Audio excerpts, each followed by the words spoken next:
Society treats being single like a temporary disease that you are supposed to cure. If you aren't actively swiping on apps or looking for a merger, people assume that you are broken. But I'm going to give you a strategic audit of what is actually happening. Millions of high level people are actively choosing to stay single, and it is terrifying the system. There's a brilliant concept outlined by Dr. Bella DePaulo in her book Single at Heart. She exposes the fact that for a massive percentage of population, being single is not a deficit. It is their optimal operating system. Society tells you that being single means you are sitting in the waiting room of life, just killing time until a partner arrives. But the reality is, you aren't in the waiting room. You are sitting in the CEO chair of your own existence. Think about the raw mechanics of staying single by choice.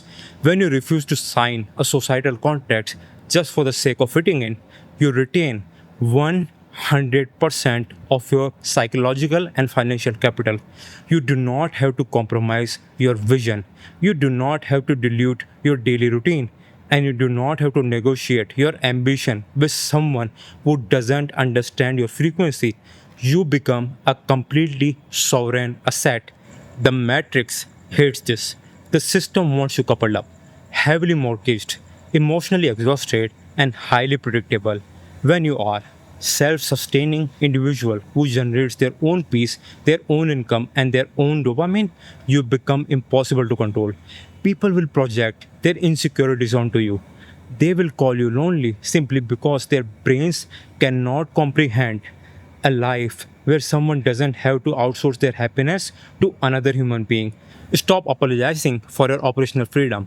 If your absolute highest ROI comes from waking up in silence, building your agency, and executing your vision without compromise, then double down on it. Do not downgrade your operating system just to make a crowd of miserable people feel comfortable. Protect your sovereign capital, protect your peace, and then you're gonna win.